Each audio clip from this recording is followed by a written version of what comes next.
Right, so in the first video you watched, we had variables just on one side of our equation. In these equations, our variable could be on both sides of our equation. So you want to think back to probably middle school, you probably had to draw a wall. Anytime a variable goes over the wall, you need to change its sign. Same with constants. So the first thing you want to do is make sure that you don't have any parentheses and you don't have any like terms on each side, which we don't. So we're going to go ahead and we're going to move our x to be with the 6x. I like to have my variables on the left, but it doesn't matter. You could move the 6x to the x. You could always move the variable that'll keep everything positive. It's whatever you prefer. So 6x minus x gives you 5x minus 2 equals to 13.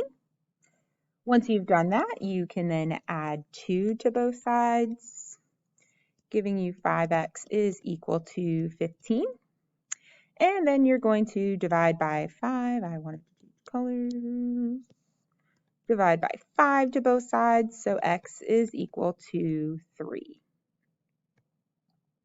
If you were to check your work, you would want to make sure that you put the x into both. So you would do 6 times 3 minus 2, and 6 plus, oops, not 6, sorry, 3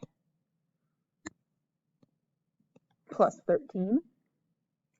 And then combine both sides. So you'd have 6 times 3 is 18, minus 2 is 16, and 3 plus 13 is 16.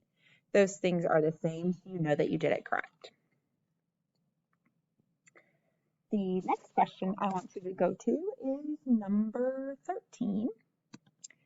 On this one, we see that we have multiple p's on this side of our equation. So since they are all on the same side, we can combine them. The left side is going to stay the same, while the other side is going to get combined. So p plus 3p is 4p, minus 2p is 2p. Then you can do this in a couple of ways. One way is you can add the 10 to both sides and then subtract the 2 if you want to make your variable on the left. Or the faster way is to just subtract the 4p from both sides, so that negative 10 is equal to negative 2p. And then you will simply divide by negative 2. So p is equal to, one thing to note is you can add and subtract terms at the same time. So from number 11, I forgot to mention, you could do this step and this step all together. So you could go ahead and minus the x and add the 2 at the same time. You just want to make sure that you're keeping track of what's moving where and what sign it needs. All right, so the next thing we're going to look at is number 16. When you look at number 16, we see that we have some distributing to do. You don't want to divide the whole thing by 3 here because the 3 won't go into the 5 evenly, and so it just doesn't really help you much. So you're just going to keep 18x minus 5 the same, and then go ahead and distribute the 3 to the other one. So you'll have 18x minus 6.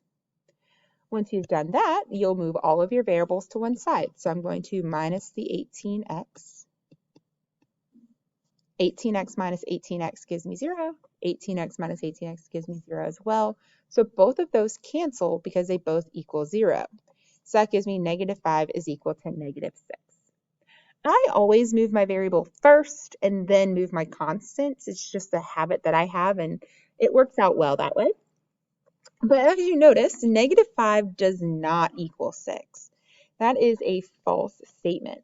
So since that's not true, then you would simply say that there are no solutions to this problem. That means that there is no value for x that you can plug into that equation for both x's and come out with an answer that is true. So the answer is just that there are no answers. If this were to have come out and been equal, so say this was negative 6 instead of negative 5, that would be a true statement and you would say infinite solutions. The last problem that I want to look at is number 18. So number 18, you can do in, again, 2 ways. So let's do option 1.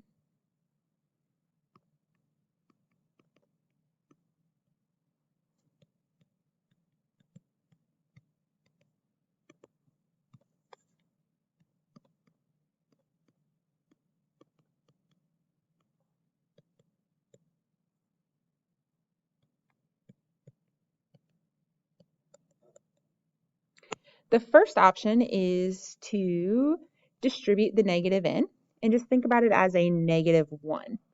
So you have -3 plus 10y, because -1 times 3 is -3. -1 times -10 is positive 10y is equal to 12. Then you can, from there, solve it like we've been solving. Add the 3 to both sides. So 10y is equal to 15. And then divide by 10.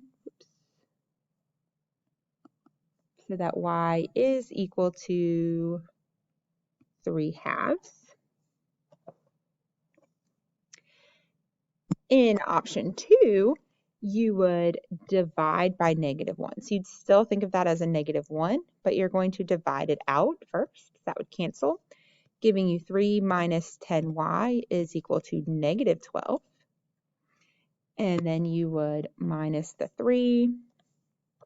So -10y is equal to -15. And then last step would be to divide by -10, which would then give you, again, a positive 3/2.